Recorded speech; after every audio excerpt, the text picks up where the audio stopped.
다 함께 사도신경으로 신앙 고백하심으로 일요 저녁 예배를 하나님께 드리겠습니다. 전능하사 전지를 만드신 하나님 아버지를 내가 믿사오며 그 외아들 우리 주 예수 그리스도를 믿사오니 이는 성령으로 잉태하사 동정녀 마리아에게 나시고 본디오 빌라도에게 고난을 받으사 십자가에 못 박혀 죽으시고 장사한 지 사흘 만에 죽은 자 가운데에서 다시 살아나시며 하늘에 오르사 전능하신 하나님 우편에 앉아 계시다가 저리로서 산자와 죽은 자를 심판하러 오시리라. 성령을 믿사오며 거룩한 공회와 성도가 서로 교통하는 것과 죄를 사하여 주시는 것과 몸이 다시 사는 것과 영원히 사는 것을 믿사옵나이다. 아멘. 하나님 아버지시여, 예수 그리스도께서 나를 위하여 십자가에 죽으시며 사망 권세를 깨뜨리시고 부활하시어 내게 새 생명을 줬사오니 주님은 나의 주인이시며 주님은 나의 왕이십니다. 하나님 아버지 앞에 저희들이 함께 모여 나의 참된 왕이신 주님을 경외하고 경배하오니 오늘 우리의 예배를 받아주시옵소서. 예수 그리스도의 이름으로 기도합니다. 아멘. 다 함께 찬양하겠습니다. 찬송가 321장 날 대속하신 예수께 찬양하겠습니다. 성경 봉독하겠습니다. 오늘 성경 말씀은 요한계시록 22장 1절부터 5절까지의 말씀입니다. 오늘 성경 말씀을 제가 봉독해 드리겠습니다. 그가 또 수정같이 맑은 생명수의 강을 내게 보이니 하나님과 및 어린 양의 보좌로부터 나와서 길 가운데로 흐르더라. 강 좌우에 생명나무가 있어 12가지 열매를 맺되 달마다 그 열매를 맺고 그 나무 잎사귀들은 만국을 치료하기 위하여 있더라. 다시 저주가 없으며 하나님과 그 어린 양의 보좌가 그 가운데 있으리니 그의 종들이 그를 섬기며 그의 얼굴을 볼 터이요 그의 이름도 그들의 이마에 있으리라. 다시 밤이 없겠고 등불과 햇빛이 쓸데없으니 이는 주 하나님이 그들에게 비치심이라. 그들이 세세토록 왕노릇하리로다. 아멘. 다 함께 사도신경으로 신앙 고백하심으로 일요 저녁 예배를 하나님께 드리겠습니다. 전능하사 전지를 만드신 하나님 아버지를 내가 믿사오며 그 외아들 우리 주 예수 그리스도를 믿사오니 이는 성령으로 잉태하사 동정녀 마리아에게 나시고 본디오 빌라도에게 고난을 받으사 십자가에 못 박혀 죽으시고 장사한 지 사흘 만에 죽은 자 가운데에서 다시 살아나시며 하늘에 오르사 전능하신 하나님 우편에 앉아 계시다가 저리로서 산자와 죽은 자를 심판하러 오시리라. 성령을 믿사오며 거룩한 공회와 성도가 서로 교통하는 것과 죄를 사하여 주시는 것과 몸이 다시 사는 것과 영원히 사는 것을 믿사옵나이다. 아멘. 하나님 아버지시여, 예수 그리스도께서 나를 위하여 십자가에 죽으시며 사망 권세를 깨뜨리시고 부활하시어 내게 새 생명을 줬사오니 주님은 나의 주인이시며 주님은 나의 왕이십니다. 하나님 아버지 앞에 저희들이 함께 모여 나의 참된 왕이신 주님을 경외하고 경배하오니 오늘 우리의 예배를 받아주시옵소서. 예수 그리스도의 이름으로 기도합니다. 아멘. 다 함께 찬양하겠습니다. 찬송가 321장 날 대속하신 예수께 찬양하겠습니다.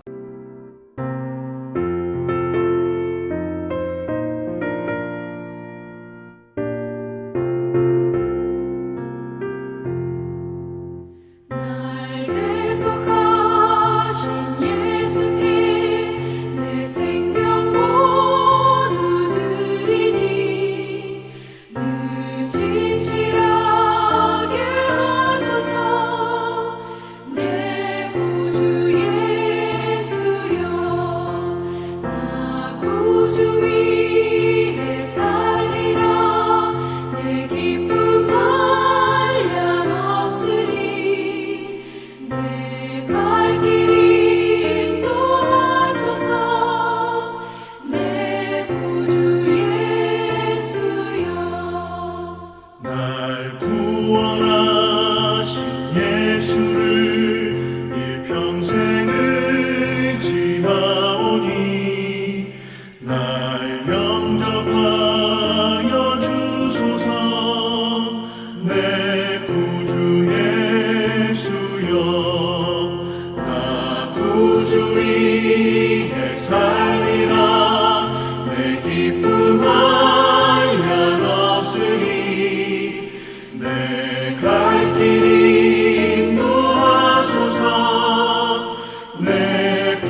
성경 봉독하겠습니다. 오늘 성경 말씀은 요한계시록 22장 1절부터 5절까지의 말씀입니다. 오늘 성경 말씀을 제가 봉독해 드리겠습니다. 그가 또 수정같이 맑은 생명수의 강을 내게 보이니 하나님과 및 어린 양의 보좌로부터 나와서 길 가운데로 흐르더라. 강자위에 생명나무가 있어 12가지 열매를 맺되 달마다 그 열매를 맺고 그 나무 잎사귀들은 만국을 치료하기 위하여 있더라. 다시 저주가 없으며 하나님과 그 어린 양의 보좌가 그 가운데 있으리니 그의 종들이 그를 섬기며 그의 얼굴을 볼 터이요 그의 이름도 그들의 이마에 있으리라. 다시 밤이 없겠고 등불과 햇빛이 쓸데없으니 이는 주 하나님이 그들에게 비치심이라. 그들이 세세토록 왕노릇 하리로다. 아멘. 다 함께 기도하고 말씀을 듣겠습니다. 하나님 아버지시여, 내가 주님의 말씀을 들을 때 하나님의 임재가 내게 이루어지오니 내 영이 하나님 말씀 듣기를 사모합니다. 오늘 요한계시록 22장의 말씀을 들을 때 하나님의 임재가 내게 이루어지게 하여 주시옵고 내 영혼이 나의 주 나의 하나님을 만나는 시간이 되게 하여 주옵소서. 예수 그리스도의 이름으로 기도합니다. 아멘. 우리가 오늘은 요한계시록 22장 1절부터 5절까지의 말씀을 살펴보도록 하겠습니다. 드디어 우리가 성경의 제일 마지막 장에 도착하게 됐습니다. 성경의 마지막 장에서는 당연히 하나님의 구원 역사가 다 완성돼서 완결되었을 때의 그 최종적인 영광된 모습을 우리에게 보여줍니다. 과연 하나님의 구원 역사가 다 완성되면 어떤 광경이 펼쳐지겠는가? 요한계시록 22장 1절에서 5절의 말씀을 보면 그 묘사하는 것이 에덴 동산을 연상시킵니다. 생명수의 강이 흐르고 또 생명나무도 과실을 맺고 이런 이 묘사를 해 주어서 하나님의 구원 역사가 다 완성되었을 때 새로운 에덴 동산이 마련되어지고 이 새로운 에덴 동산은 하나님과 우리를 위한 그 장소인 것이죠. 우리가 오늘 그러면 이 본문 말씀을 구체적으로 보기 이전에 1절부터 5절은 대략 어떤 내용을 다루고 있는지 1절부터 5절의 기본적인 내용 또 중요한 내용은 무엇인지를 먼저 대략적으로 살펴보겠습니다. 1절과 2절에서는 에덴 동산을 연상시키는 그런 묘사가 이루어집니다. 생명수의 강 그리고 생명나무 이 두 가지가 등장하는데 1절 말씀에 또 그가 수정같이 맑은 생명수의 강을 내게 보이시니 생명수의 강 그것이 새 예루살렘 성에서 흐르고 있었는데 그것이 어디로부터 흘러나와서 어디로 흘러가는가를 한번 보시면 이 생명수의 강이 흘러나오는 근원지는 1절 하반절에 하나님과 및 어린 양의 보좌로부터 나와서 라고 되어 있어서 하나님과 어린 양이신 예수 그리스도가 이 생명수 강의 근원지라는 사실을 알려주고 있습니다. 그리하여 어디로 흘러갔냐면 2절 상반절에 길 가운데로 흐르더라. 여기서의 길이란 새 예루살렘 성의 그 중심지, 새 예루살렘의 그 중앙으로 흐르는 그 길로 이 생명수의 강이 흘러가고 있었습니다. 이 생명수의 강만 우리가 이제 보더라도 에덴 동산이 떠오르지요. 에덴 동산에서도 에덴 동산이 물의 근원지였고 에덴 동산으로부터 물이 발원해서 4개 강으로 나눠집니다. 이 4개 강이 온 이 동산을 적셨는데 이런 에덴 동산이 떠오르도록 이 새 예루살렘 성에서는 생명수의 강이 하나님과 어린 양의 보좌로부터 흘러나와서 새 예루살렘 성의 이 가운데로 중심지를 통과하여 흘러가고 있습니다. 또 에덴 동산 하면 우리가 생명나무가 떠오르지요. 생명나무는 어떠한가? 이 생명나무도 매우 독특한데 2절 말씀 보면 강 좌우에 생명나무가 있어. 그래서 이 생명나무는 새 예루살렘 가운데로 흘러가는 그 생명수강, 그 생명수강의 좌우편에 있었습니다. 그런데 아주 독특한 특징들이 있는데 12가지 열매를 맺되 달마다 그 열매를 맺습니다. 열매가 독특한데 열매가 몇 가지 종류냐면 12가지의 열매입니다. 이 땅에서는 나무가 한 종류의 열매를 맺죠. 사과나무는 사과를 열매 맺고 배는 배를 열매 맺습니다. 그런데 이 생명나무는 12가지의 열매를 맺습니다. 매우 독특하지요. 그리고 열매를 달마다 그 열매를 맺습니다.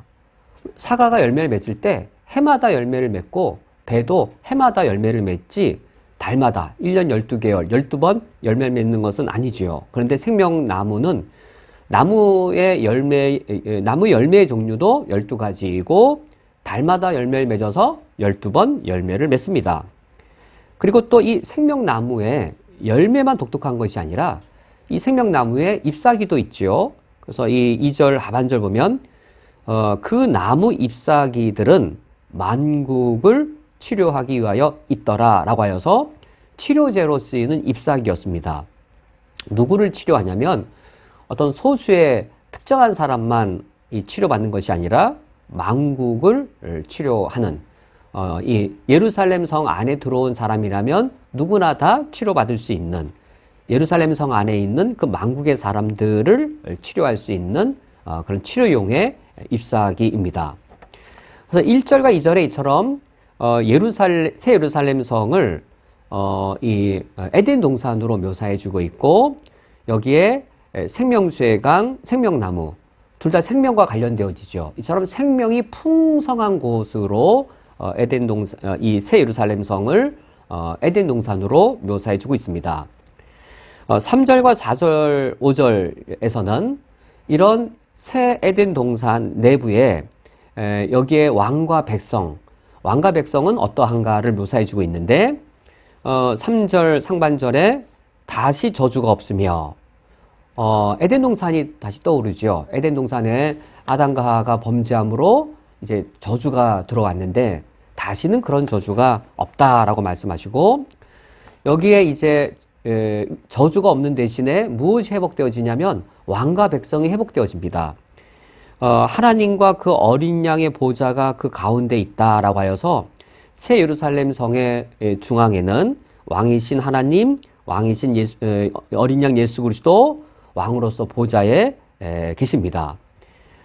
구원받은 성도들이 이 왕이신 하나님의 종들인데 3절 하반절에 그의 종들이 그를 섬기고 4절 말씀에 그의 얼굴을 볼 터이요 그의 이름도 그들의 이마에 있으리라. 하나님의 종들인 우리 성도들 이제 하나님을 섬기는 일을 합니다. 이게 가장 우리의 큰 행복이죠. 그리고 가장 큰 영광을 누리는데 그 가장 큰 영광은 4절처럼 하나님의 얼굴을 볼 수 있는 영광을 누리고 또 매우 특별한 존재가 됩니다. 왜냐하면 그의 종들에게는 그들의 이마에 이 하나님의 이름이 기록되어 있기 때문입니다.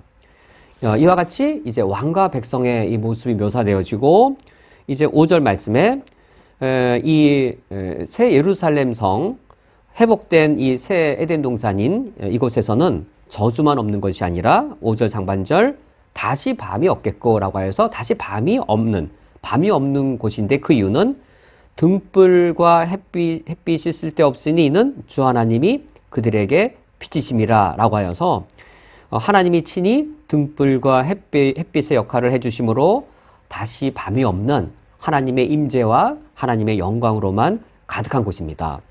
그리고 5절 하반절 마지막 장면은 어떠하냐면 그들이 세세토록 왕노릇하리로다 라고 하여서 왕이신 하나님을 섬기는 종들인 우리가 하나님과 더불어 왕노릇하는 것으로 이 새 예루살렘 성의 이 모습의 묘사가 맞춰지고 있습니다. 우리가 오늘은 1절에서 5절 말씀을 아마 다 살펴보지 못할 것 같습니다. 혹시 시간이 가능하면 5절까지 다 살펴보겠고 혹시 또 시간이 지체되어지면 오늘 1절과 2절 말씀까지 살펴보도록 하겠습니다. 이제 요한계시록 22장 1절과 2절의 말씀을 살펴보도록 하겠습니다.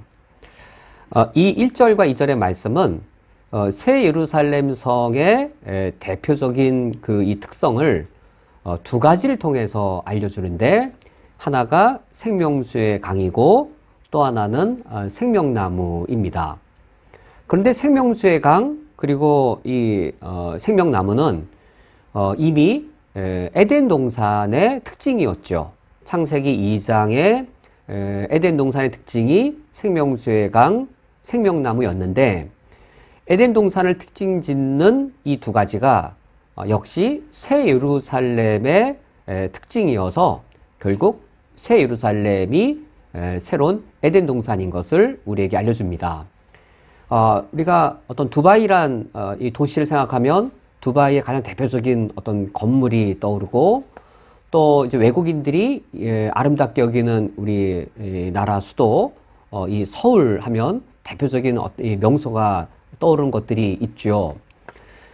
서울을 특징 지어주는 것, 두바이를 특징 지어주는 것, 이것처럼 새 예루살렘, 새로운 에덴 동산, 그것을 특징 지어준 두 가지가 하나는 생명수의 강 그리고 생명나무였습니다.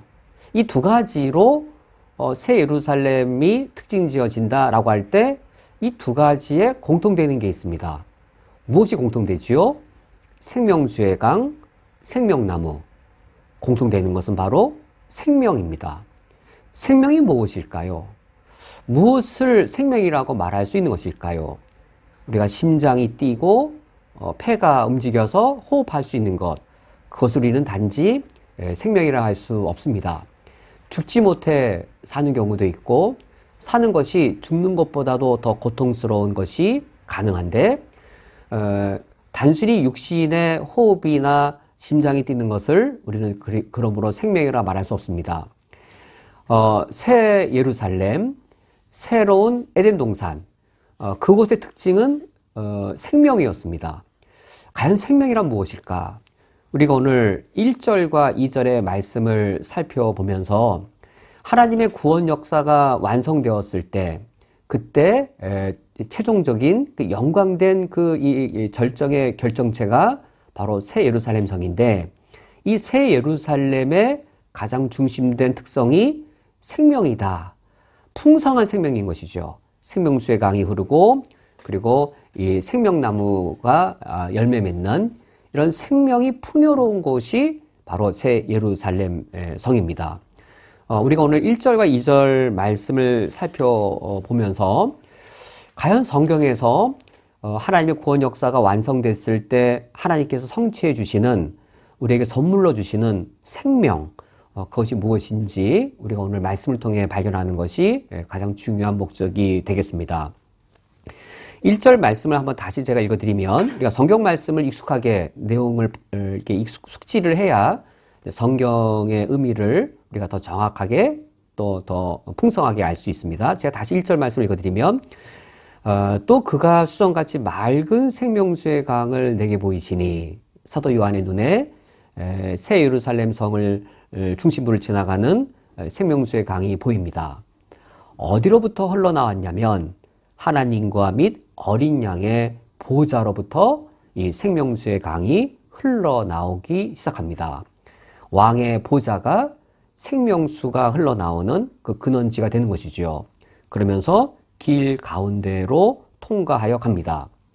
그런데 이 강의 이름을 왜 생명수의 강이라고 불렀을까요? 이 요한계시록 21장 6절에서는 생명수 샘이라고 표현했었거든요. 21장 6절 생명수의 샘, 샘은 좀 규모가 작지요. 22장 1절에서는 생명수 샘이 생명수 강으로 훨씬 더 큰 규모로 이처럼 발전되었는데, 생명수의 샘이든 생명수의 강이든 이 물의 역할은 같습니다. 왜 생명의 물, 생명수라고 표현했을까? 물이 곧 생명이기 때문인 것이죠. 창세기 2장의 에덴 동산에서 이제 에덴 동산으로부터 네 개의 강이 이제 발원해서 갈라지게 됩니다. 에덴에서 물이 흘러 네 개의 강이 되어 동산의 온 땅을 적실 때 그때 생명들이 살아납니다. 특별히 이 중동 지역, 이게 건조한 지역인 이 중동 지역에서는 우리가 더 그것을 실감합니다. 이 건조한 이 사막 지역, 그리고 뜨거운 땅, 거기서는 사실 생명이 살 수 없습니다. 이렇게 건조하고 뜨거운 땅에 물이 흘러가면 그 물이 흐르는 물길을 따라서 꽃이 피어납니다. 우리가 여기 쿠웨이트에서도 사막에 가서 보면 이 노란 꽃들이 조그맣고 예쁜 노란 꽃들이 사막 곳곳에 있는 것을 보고 우리가 대단히 신기했던 저도 신기하게 봤던 기억들이 있는데 사막에도 이처럼 물길이 있고 물이 있으면 꽃이 핍니다. 그리고 물 웅덩이가 있으면 거기에서 나무가 자라고 그 나무에 열매가 맺힙니다. 물이 흐르는 것이 멈추면 생명이 멈추고 물이 흐르는 것이 다시 시작되어지면 생명이 살아납니다. 이러한 모습, 물이 생명이 되고 물길을 따라 생명이 살아나고 물이 흘러갈 때에 생명이 살아나는 이 멋진 장면들은 창세기의 에덴 동산에서만 묘사된 것이 아니라 구약 성경에 다양하게 등장합니다. 에스겔서에서도 등장합니다. 에스겔 47장을 보면 이제 성전으로부터 생명수의 강이 흘러나오지요. 또 요엘 선지자도 여호와의 성전에서 샘이 흘러나와서라고 노래합니다. 스가랴 선지자도 그날의 생수가 예루살렘에서 솟아난다라고 말하고, 또 시편 64편의 시인도 이제 하나님의 도시 예루살렘이죠. 예루살렘을 즐겁게 하는 이 물줄기를 가진 강을 노래하기도 합니다. 이처럼 우리가 구약 성경에 보면 물이 생명인 이런 내용을 담은 성경들이 많습니다. 바로 그것을 배경으로 하고 있는 것이지요. 첫 번째 이 말씀을 맺으면 이 생명수의 강, 왜 생명수의 강인가? 왜 생명수의 강이라고 이름을 붙인 것인가? 그것은 물이 생명의 기능을 하기 때문인 것이지요. 그럼 두 번째로 이런 생명수의 근원지, 곧 생명의 근원, 생명수의 근원지가 어디인가? 에덴 동산에서는 그 에덴 자체가 생명의 근원지가 되었습니다.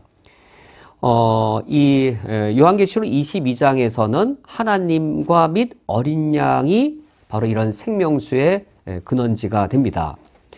에스겔 47장 말씀이 오늘 이 요한계시록 22장 1절과 2절에 배경이 되어집니다. 두 구절이 상당히 많이 유사한데, 에스겔 47장에 보면 이제 이 에스겔 선지자가 환상을 봅니다. 성전의 문지방에서부터 생명수의 물이 흘러나와서 그것이 강이 되어지고 그것이 바다로까지 흘러들어가는 이 환상을 보게 됩니다. 이 에스겔 47장의 이 환상의 내용이 요한계시록 22장의 내용과 상당히 많이 겹쳐서 에스겔이 본 환상이 이 요한계시록 22장에서 성취가 되는 것이죠. 에스겔 47장 1절에 보면 이제 에스겔 선지자가 성전 문에 이르게 되는데 그 문지방의 밑에서 물이 나와서 동쪽으로 흐르는 그 광경을 보게 됩니다. 오늘 교환의 3페이지에 제가 이 성경 구절을 인용해 놨습니다. 이 장면은 우리가 이미 잘 알고 있는 유명한 구절이지요. 성전의 문 지방에서부터 물이 흘러서 처음에는 에스겔 선지자의 이 발목을 채우고, 그리고 그 물이 이제 무릎을 채우고 허리를 채우고 나중에는 이제 헤엄을 쳐야 될 만큼 충만한 물로 가득하게 된 이 환상을 보게 됩니다. 이 물이 단순히 이렇게 채워졌을 뿐만 아니라 생명수의 강이 되어 흘러갑니다. 생명수의 강이 되어 흘러갈 때에 이 물이, 생명수의 물이 어떤 변화를 가져오냐면 에스겔 47장 7절 말씀에 내가 돌아가니 강 좌우편에 나무가 심이 많더라 라고 하여서 이 물길을 따라, 강의 길을 따라 강 좌우편에 나무가 심이 많은 그런 변화가 일어납니다. 여기 7절에 강 좌우편에 나무가 심이 많더라. 우리 요한계시록에 이 생수의 강 좌우에 생명나무가 있는 그 연상되지요. 그래서 이 에스겔 47장이 이제 이 요한계시록 22장 1절과 2절에 이 배경이 되어집니다. 다시 이제 에스겔의 환상으로 돌아오면 이 생명수의 강이 땅을 적셔서 계속 흘러가면서 바다에까지 이르게 됩니다. 에스겔 47장 8절 말씀에 그가 내게 이르되 이 물이 동쪽으로 향하여 흘러 아라바로 내려가서 바다에 이르리니 이 흘러내리는 물로 그 바다의 물이 되살아나리라. 이 생명수의 이 강이 땅만 살리는 것이 아니라 바다까지 들어가서 바다를 살리게 됩니다. 바다를 살릴 때 무엇이 살아나겠는지요? 9절 말씀을 보면 이제 바다가 살아날 때 이 생명수의 강이 가져오는 놀라운 변화를 이렇게 예언합니다. 이 강물이 이르는 곳마다 번성하는 모든 생물이 살고 우리가 지금 생명에 대해 관심을 갖고 있는 겁니다. 또 고기가 심히 많으리니 이 물이 흘러 들어가므로 바닷물이 되살아나겠고, 우리가 오늘 이 생명에 관해 관심을 갖는 것이죠. 이 바닷물이 되살아납니다. 이 강이 이르는 각처에 모든 것이 살 것이며 라고 해서 이처럼 에스겔 47장에 에스겔 선지자가 목격한 그 이 환상, 예루살렘 성전 문지방에서부터 생명수의 강이 흘러나와 이 생명수의 강이 땅을 살리고 바다에 들어가서는 바다를 살리고 거기 물고기를 살리는 그런 결과를 가져오는 것을 환상으로 봅니다. 그러면서 에스겔 47장 12절, 특별히 이 에스겔 47장 12절이 우리 요한계시록 22장과 아주 긴밀하게 연결되어서 중요한 구절인데, 12절에 강 좌우가에는 각종 먹을 가실이 자라서 그 잎이 시들지 아니하며 열매가 끊이지 아니하고 달마다 새 열매를 맺게 될 것이라. 이 에스겔이 본 환상에서도 강 좌우에 각종 먹을 나무, 가실나무가 자라납니다. 그 잎은 시들지 않고 열매가 끊이는 법이 없습니다. 요한계시록에서도 이제 12달 내내 열매를 맺었죠. 여기 에스겔에서도 달마다 새 열매를 맺는다라고 해서 사과나 뭐 밤이나 모든 귤이나 해마다 열매를 맺는데, 이 과실은 달마다 새 열매를 맺습니다. 그러면서 12절 하반절 그 열매는 먹을만 하고 그 잎사귀는 약 재료가 되리라 라고 하여서 이 구절들의 표현이 요한계시록 22장의 이 표현과 이 매우 동일하고 겹칩니다. 그것은 좀 더 후에 다시 살펴보도록 하겠습니다. 이 에스겔 선지자의 이 환상에서 그럼 이런 생명수 강의 근원이 어디였는가? 에스겔 선지자는 성전이 그 생명수 강의 근원인 것을 압니다. 성전은 하나님이 임재한 곳입니다.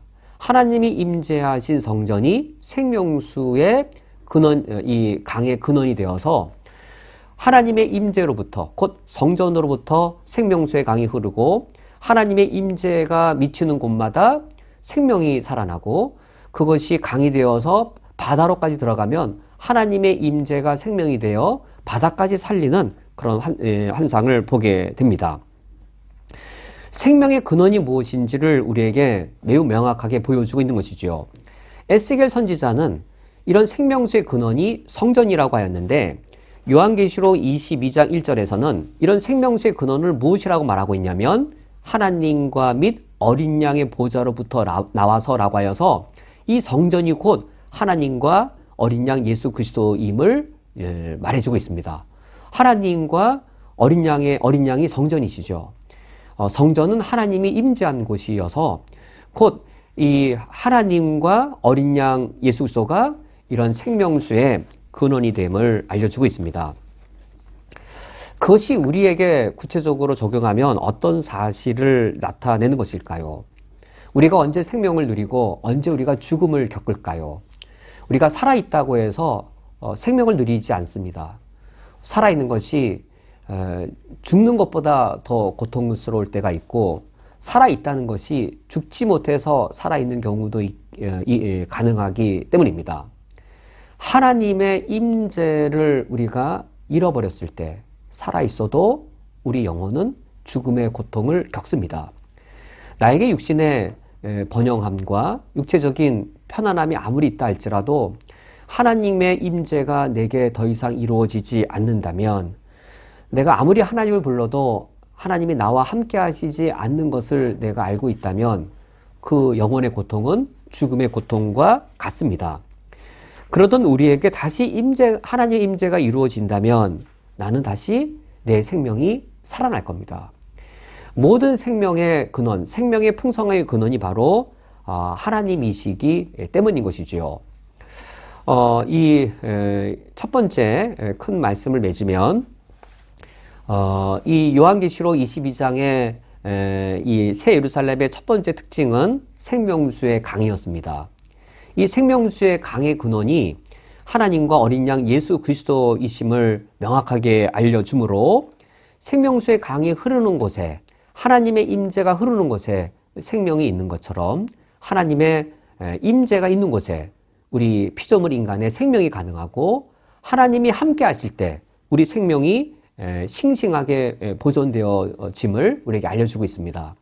창조주 하나님이 우리의 생명의 근원인 것처럼, 구원주 예수 그리스도가 우리의 생명의 근원인 것처럼 하나님이 우리에게 생명의 근원이 되시고 생명수의 근원이 되심을 알려주고 있습니다. 이제 2절 말씀에서 생명나무에 관해 살펴보도록 하겠습니다. 두 가지를 살펴보려고 하는데, 첫 번째는 새 예루살렘 성에 들어갔을 때 생명나무가 어디에 있었고 또 얼마나 많았을까입니다. 두 번째는 이 생명나무의 특징이 열매와 잎사귀에 있었는데, 그 열매는 어떤 특징을 갖고 있었고 열매는 무엇을 위한 것이었나 이어서 살펴보도록 하겠습니다. 먼저 첫 번째로 생명나무가 어디에 있었을까? 22장 2절 말씀을 보면 길 가운데로 흐르더라. 이 흐르는 건 생명수의 강이었죠. 그러면서 강 좌우에 생명나무가 있었다라고 합니다. 새 예루살렘 성에 들어가서 보면 그 성의 중심부를 생명수의 강이 흐르는데, 이 생명수 강의 이 좌우에 생명나무들이 있었습니다. 에덴 동산의 경우 생명나무는 동산 중앙에 있었습니다. 중앙이라고 하는 위치는 과연 어떤 성격, 어떤 의미이겠는지요? 중앙에 있을 때 모든 곳에서 가장 가까운 것, 어디에 있든지 가장 가까운 곳이 바로 중앙이지요. 새 예루살렘 성에서 생명나무가 그 중앙을 간통하는 생명수강의 좌우에 있어서 어디에 있든지 접근이 가능한 곳, 누구나 다 쉽게 접근할 수 있는 곳에 이 생명나무가 있었습니다. 그렇다면 이 생명나무가 얼마나 많았을까요? 에덴 동산을 우리가 에덴 동산과 비교해 보면, 에덴 동산에서는 동산 중앙에 생명나무와 선악을 알게 하는 나무가 한 그루씩 있었습니다. 하나밖에 없던 생명나무가 새 예루살렘 성에서도 그냥 단 하나, 한 그루 생명나무가 있었을까?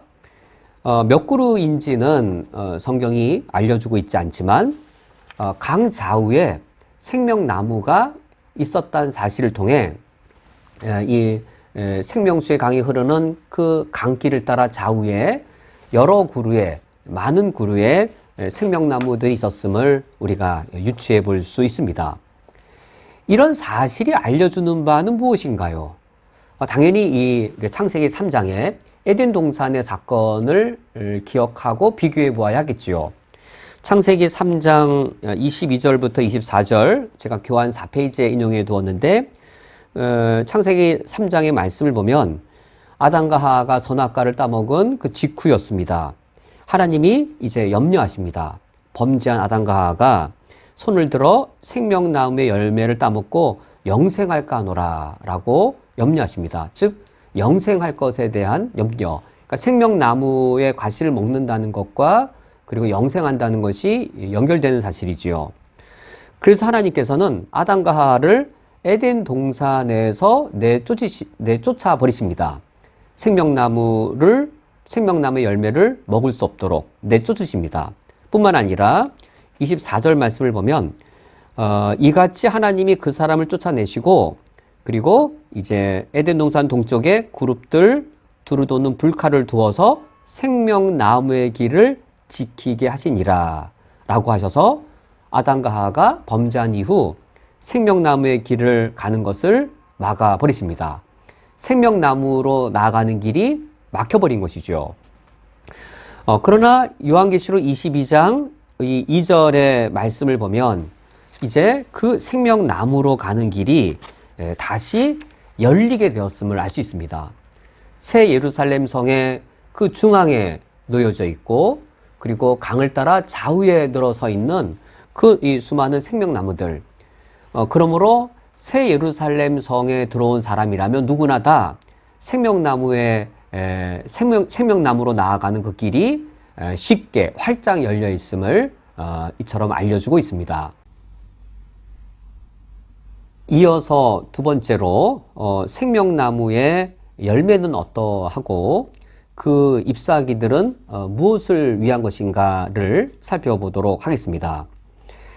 2절 중반절에서는 이 생명나무의 열매에 대해 그리고 2절 하반절에서는 생명나무의 잎사귀에 대해 알려주고 있습니다.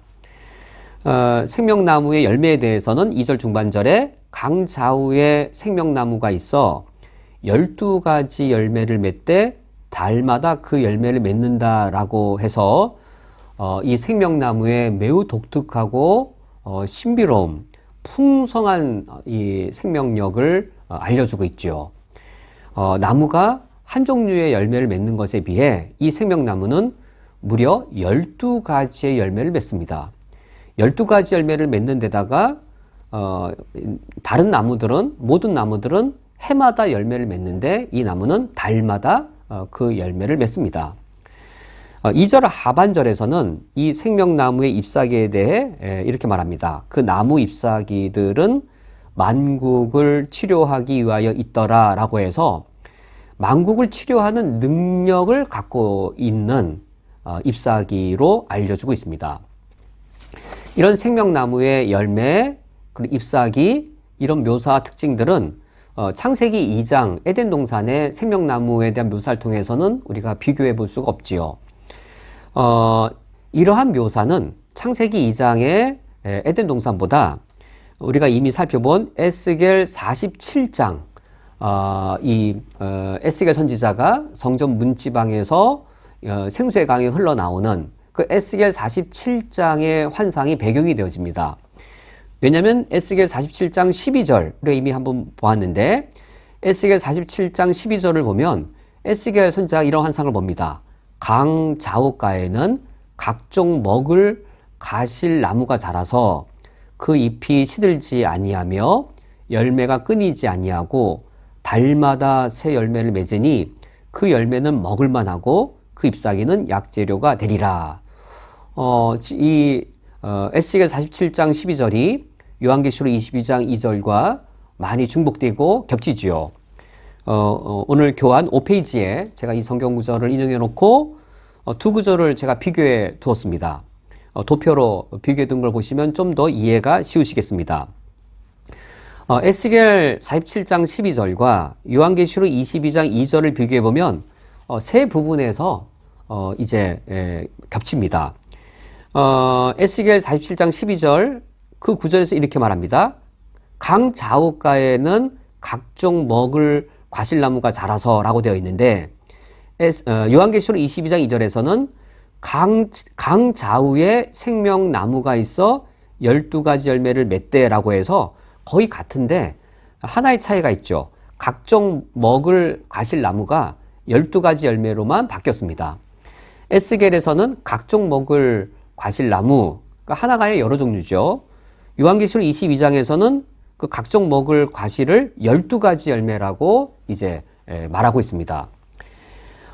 이 12라고 하는 숫자가 요한계시록에 자주 등장하고 오늘 본문에서도 또 등장하는데 이 12라고 하는 것은 하나님의 구원의 충만함을 알려줄 때 사용되어지는 특수한 숫자였습니다. 12가지의 열매가 12달 동안 맺힌다. 이게 12란 이 숫자가 반복되고 있죠. 거기에 의미가 있는 것이죠. 에스겔 47장 12절에서도 달마다 새 열매를 맺으리니 라고 되어 있었는데 요한계시록 22장에서도 달마다 그 열매를 맺고 라고 해서 동일합니다. 그러므로 이 새 예루살렘 성의 생명나무는 12가지의 12종류의 열매들이 12달, 달마다 맺히는, 12번 맺히는 그런 특성을 갖고 있습니다.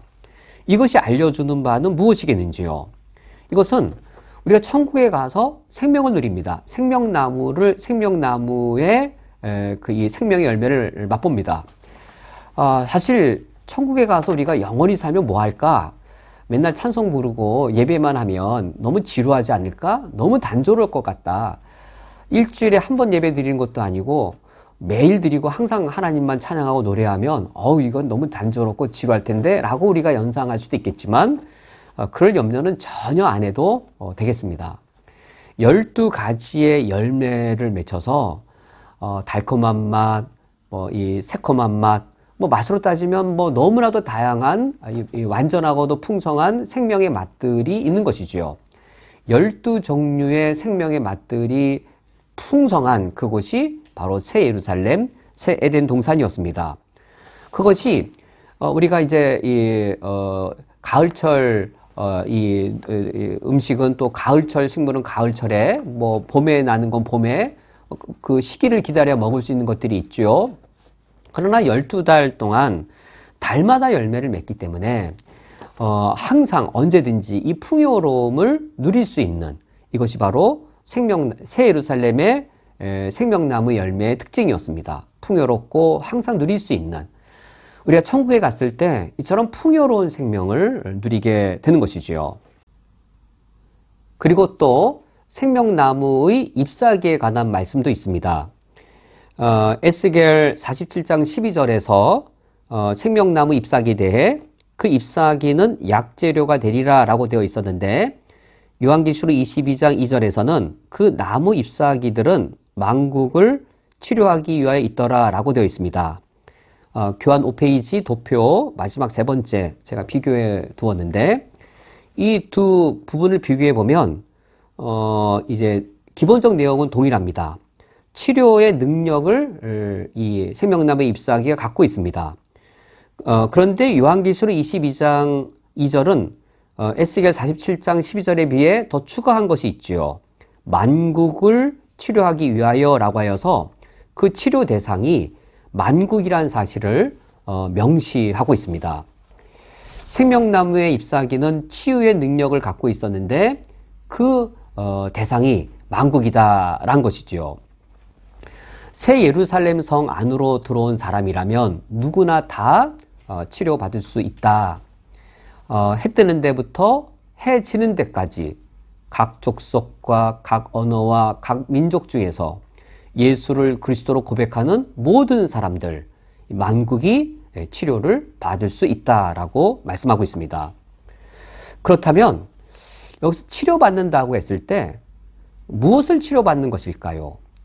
이 생명나무 잎사귀가 갖고 있는 이 치유의 능력, 어떤 능력일까요?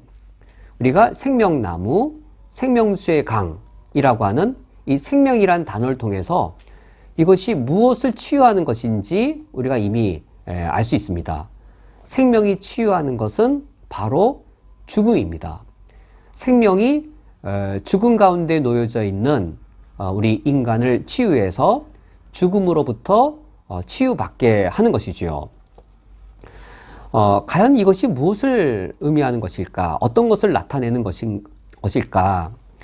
한 요한계시록 전문 학자가 이 구절을, 그러니까 요한계시록 22장의 2절, 만국을 치료하기 위하여 있더라 라는 이 구절을 요한계시록 1장 5절, 요한계시록 5장 9절, 이 두 구절이 바로 이 요한계시록 22장 2절에 만국을 치료한다라고 하는 것에 가장 정확한 의미를 알려준다라고 합니다. 이 말씀을 제가 최대한 쉽게 설명해 드리면 이렇습니다. 우리 인간의 죽음, 과연 무엇으로 치유될 수 있을까요? 우리 인간의 죽음을 치유하기 위해 예수님께서 십자가의 보혈을 흘리시고 죽음을 당하셨습니다. 예수님의 죽음이 우리 인간의 죽음을 치유하고 우리에게 생명을 가져다 주었습니다. 그래서 이 요한계시록의 한 학자가 요한계시록 1장 5절, 요한계시록 5장 9절의 말씀이 바로 이 치유에 대한 가장 정확한 해석이라고 하는 것인데, 과연 어떤 구절들이냐면 요한계시록 1장 5절 하반절 이렇습니다. 우리를 사랑하사 그의 피로 우리 죄에서 우리를 해방하시고, 죽음 가운데 있는 우리의 죽음을 예수 그리스도의 피로 치유하셔서 우리를 죄로부터 해방시키셨다란 말입니다. 동일한 말씀이 요한계시록 5장 9절 하반절에 나오는데 그 구절이 이렇습니다. 교환 6페이지에 제가 인용해 두었습니다. 일찍이 죽임을 당하사 각 족속과 방언과 백성과 나라 가운데에서 사람들을 피로 사서 하나님께 드리셨다. 예수님이 죽음 당하심으로 예수님의 피로 우리를 사셔서 하나님께 드리셨다. 예수님의 그 죽음이 우리의 인간의 죽음을 치유한 것이지요. 예수님의 십자가 죽음 안에서 죽음 당했습니다. 이 세상의 역사를 놓고 볼 때 모든 사람이 다 죽었습니다. 1000년 전에 살았던 사람, 5000년 전에 살았던 사람, 지금까지 살아있지 않습니다. 그러나 사람을 죽였던 그 죽음은 여전히 살아있어서 죽음의 능력으로 사람들을 죽이지요. 그런데 이 강력한 힘의 그 죽음을 예수 그리스도께서 죽이셨는데 예수님의 십자가 죽음 안에서 죽음을 당하게 되었습니다. 이 표현과 이 내용은 존 오웬이라고 하는 이 청교도 신학자의 이 표현입니다. 그리스도의 죽음 안에서 죽음을 당했다. 예수님께서 자신의 죽음 안에서, 십자가의 죽음 안에서 죽음을 죽이시고 주님의 죽음으로 우리 인간의 죽음을 치유하신 것이죠. 예수님의 십자가의 죽음과 부활로 우리 인간의 죽음을 치유하신 이후 그 다음에 이 세상은 어떤 세상인가? 바로 새 예루살렘의 세상이 되었는데 그 새 예루살렘의 성에는 생명수의 강이 흘러서 생명이 흐르고 있고 생명나무에 열매가 맺히고 ip사귀가 맺혀서 그 ip사귀가 죽음을 치유하는 생명이 된다라는 말씀입니다. 그러면 이제 마지막으로 우리가 살펴볼 사실입니다. 오늘의 결론의 말씀입니다. 오늘 말씀을 시작하면서 과연 생명이 무엇일까? 예수 그리스도를 믿으면 우리가 생명을 누리는데 그 생명이란 무엇일까? 그 생명에 대해 우리가 알아보고자 했습니다. 예수님의 죽음으로 우리 죽음이 치유되어지고 생명나무 과실 또 이 생명수의 이 생수의 강 그것을 먹고 마심으로 우리가 생명을 누리는데 그 생명을 누린다는 것은 무엇인가? 우리는 그 생명을 누린다는 것을 우리가 조금 전 살펴본 요한계시록 1장 5절에 이어지는 요한계시록 1장 6절 말씀을 통해 그리고 5장 9절에 이어지는 5장 10절의 말씀을 통해 우리가 발견할 수 있습니다. 과연 생명이 무엇인가? 생명을 누린다는 것은 무엇인가? 우리가 그것을 알 수 있는데 우리가 결론적으로 살펴보도록 하겠습니다. 교환 6페이지에 제가 성경 구절을 인용해 놨는데 요한계시록 1장 5절 말씀을 보면 우리를 사랑하사 그의 피로 우리 죄에서 우리를 해방하시고 라고 하면서 6절에 어떻게 이어지냐면 그의 아버지 하나님을 위하여 우리를 나라와 제사장으로 삼으신 그에게란 사실로 이어집니다. 예수 그리스도의 피로 우리 죄를 사하심으로 우리를 죽음에서 치유받게 하시고 우리 죽음을 예수님의 죽음으로 치유하시고 라고 한 것이 5절까지라면 그 치유받은 결과가 무엇인가요? 예수님의 죽음으로 우리 죽음이 치유받은 그 결과, 그것은 이겁니다.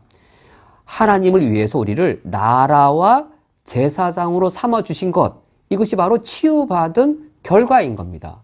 이 치유받은 결과를 누리는 것이 바로 생명을 누리는 겁니다.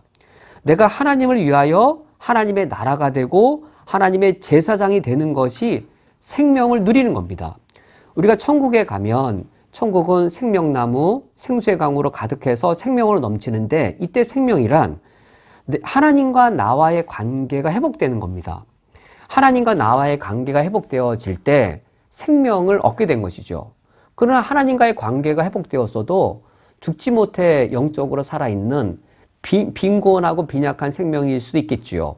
하나님과의 관계, 하나님과 회복된 관계를 풍성히 누릴 때 그때 얼마나 기쁠까요? 사랑하는 여인과 결혼을 하면 남편과 아내의 관계가 됩니다. 이 관계가 될 때 여기에 생명의 아름다움들이 있지요. 그러나 그 관계를 풍성히 누려야 생명이 풍요로워집니다. 남편과 아내의 관계가 연명의 관계로 어려워지면 생명은 고통을 겪겠지만 남편됨을, 아내됨을 그런 관계, 회복된 관계를 풍성히 누릴수록 생명의 풍요로움을 누리는 것처럼 우리가 하나님과의 관계, 회복된 관계, 그것을 풍성히 누리는 것이 무엇이냐면 하나님의 나라로, 하나님의 제사장으로 회복된 관계를 우리가 풍성히 맺는 겁니다. 도일한 사실을 요한계시록 5장 9절과 10절에서 말씀해 주는데 요한계시록 5장 9절 말씀에 일찍이 죽임을 당하사 각 족속과 방언과 백성과 나라 가운데에서 사람들을 피로 사서 하나님께 드리시고 이 9절 말씀이 예수님의 그 십자가의 죽음으로 우리를 죄에서 사하시고 우리를 죽음으로부터 치유하신 것이죠. 그 죽음에서부터 치유받은 그 결과가 무엇이냐면 생명을 누리는 것이 무엇이냐면 10절 말씀에 그들로 우리 하나님 앞에서 나라와 제사장을 삼으셨다라고 하여 바로 하나님의 나라가 되고 하나님의 제사장이 되는 것, 바로 이것이 우리가 생명을 누리는 겁니다. 생명이라고 할 때 생명의 기쁨이 있고 생명에 살아있는 행복이 있습니다. 우리는 단지 존재할 때 행복하지 않습니다. 생명의 가치를 발산하고 살아있는 생명의 의미를 실현할 때 그때 생명의 참 기쁨이 있고 행복이 있습니다.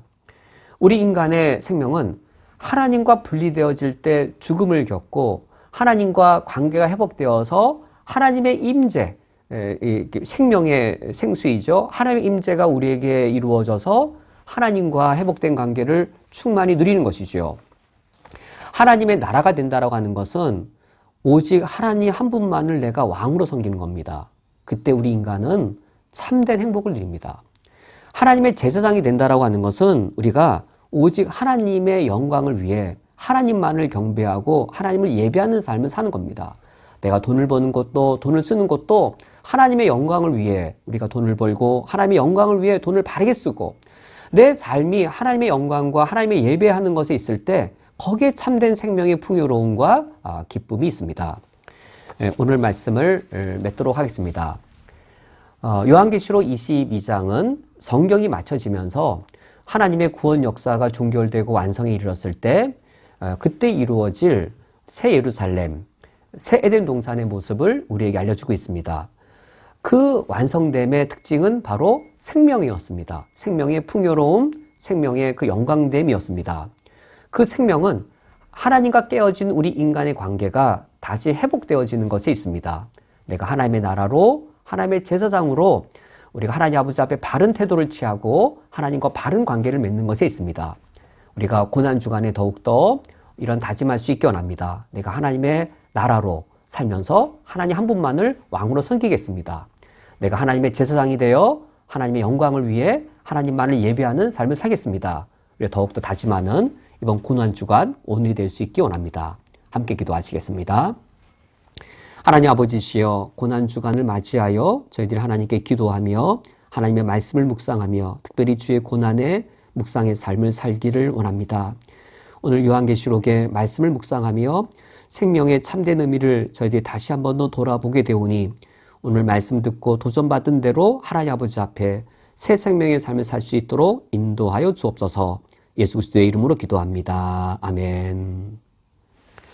다 함께 주기도로 오늘 예배를 폐하겠습니다.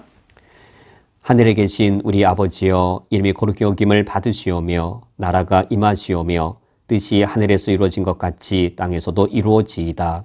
오늘 우리에게 일용할 양식을 주시옵고 우리가 우리에게 죄 지은 자를 사하여 준 것 같이 우리 죄를 사하여 주시옵고 우리를 시험에 들게 하지 마시옵고 다만 악에서 구하시옵소서. 나라와 권세와 영광이 아버지께 영원히 쌓옵나이다. 아멘.